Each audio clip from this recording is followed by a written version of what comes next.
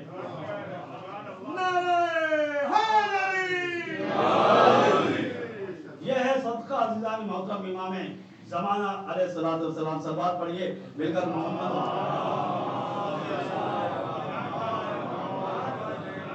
وسیلے کا فلسفہ یہ ہے کہ ہر زمانے میں وسیلہ ہونا چاہیے، ورنہ یہ آیت اس کے معنی سمجھ میں نہیں آئیں گے۔ وَابْتَغُوا إِلَيْهِ الْوَسِيلَةَ، اور عجیب بات ہے، ایک جملہ میں کہنا چاہ رہا تھا کہ اس آیت کے اندر ایک پیغام دیا گیا ہے کہ ہر زمانے میں وسیلہ ہونا چاہیے۔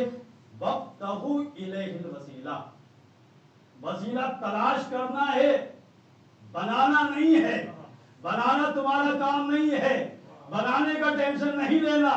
وسیلہ موجود ہے، صرف تمہیں وسیلے تک پہنچنا ہے۔ جب وسیلے تک پہنچ جاؤ گے تو اس دنیا سے عرش میں پہنچ جاؤ گے، یہاں سے خالق تک پہنچ جاؤ گے۔ وسیلے کا مطلب یہی ہوتا ہے کہ جس کے اگر دامن کو تھام لو تو وہ تمہیں خالق تک پہنچا دے گا۔ صلوات پڑھیے بغیر محمد و آل محمد۔ بس وسیلہ عزیزان محترم ہر زمانے کا وسیلہ امام زمانہ علیہ الصلوۃ والسلام، یہ وسیلہ ہے۔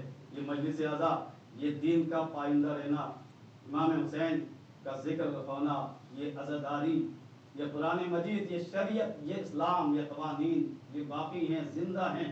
تو کس وجہ سے؟ کہ اس کا وارث بھی زندہ ہے۔ یہ زمین باقی ہے تو وارث زندہ ہے۔ لولا حجہ لساقط الارض بآلہا، اگر حجت خدا نہ ہو تو یہ زمین ختم ہو جائے اپنے تمام امکانات کے ساتھ، تمام مخلوقات کے ساتھ۔ اور یہی وجہ ہے پروردگار عالم نے کسی بھی زمانے میں اس زمین کو، زمین کے رہنے والوں کو بغیر ہدایت کے اور بغیر ہادی کے لیے رکھا۔ یہی وجہ ہے کہ دنیا میں پہلا انسان جو آیا ہے وہ ہادی بن کر آیا ہے، تاکہ کوئی یہ نہ کہہ سکے کہ میں اس زمانے میں تھا کہ جب میری ہدایت کا انتظام نہیں تھا۔ نہیں، اللہ تعالیٰ کا قانون یہ ہے کہ پہلے وہ سپلائی کرتا ہے، کوئی ڈیمانڈ کرتا ہے۔ ابھی بچہ اس دنیا میں آتا نہیں ہے کہ اس کی غذا کا انتظام ہو جاتا ہے، اس کے رزق کا انتظام ہو جاتا ہے۔ دنیا کا قانون اور ہے لیکن الہی قانون اور ہے۔ ہدایت پہلے ہوگی، ہادی پہلے رہ جائے گا، محتاج ہدایت لوگ بعد میں آئیں گے۔ پہلے نبی آئے گا، پھر نبی کے چاہنے والے آئیں گے۔ تو اہل بیت علیہ السلام ہر زمانے میں وسیلہ ہے، ہمارے لیے وسیلہ ہے۔ یہ امام حسین کا ذکر بھی ہمارے لیے ہدایت کا وسیلہ ہے کہ حسین کے ذکر کر کے ہم یہ پیغام دیتے ہیں کہ دیکھو حسین کا ذکر کرو گے تمہارے اندر ایسی انسانیت آ جائے گی، پھر تم خود ایسے سے محفوظ ہو جاؤ گے، گمراہی سے محفوظ ہو جاؤ گے، بدکاریوں سے محفوظ ہو جاؤ گے، کبھی دہشت گرد نہیں بنو گے، کبھی کوئی تمہیں گمراہ نہیں کر سکتا، اس لیے کہ تم مظلوم کا ذکر کرنے والے ہو، ظلم سے بھی محفوظ ہو جاؤ گے، برائی سے بھی محفوظ ہو جاؤ گے۔ صلوات پڑھیے مل کر محمد و آل محمد۔ بس عزیزو کہ آج وسیلے کا یہ ذکر ہے، اور وسیلے یہ پوری کائنات کے لیے ہیں، چاہے غلام ہو، چاہے آقا ہو، چاہے اولاد ہو، چاہے ان کا چاہنے والا ہو، چاہے خاندان سے تعلق رکھتا ہو، چاہے بہت بڑا قبیلے کا سردار ہو، چاہے وہ غلام ہو، لیکن یہ اپنے غلاموں کو بھی مایوس نہیں کرتے۔ یہ ایسے کریم ہیں، یہ ایسے عظیم ہیں کہ اگر غلام بھی ان سے جب التجا کرتا ہے، ان کی بارگاہ میں آتا ہے تو وہ بھی مایوس نہیں ہوتا۔ امام حسین علیہ السلام نے جب دیکھا کہ چاروں جانب میرے دشمن آ چکے ہیں، ایک مرتبہ امام نے اپنے اصحاب سے خطاب کرتے ہوئے کہا کہ یہ تمام لوگ میرے خون کے پیاسے ہیں، زہرا کے لال کے خون کے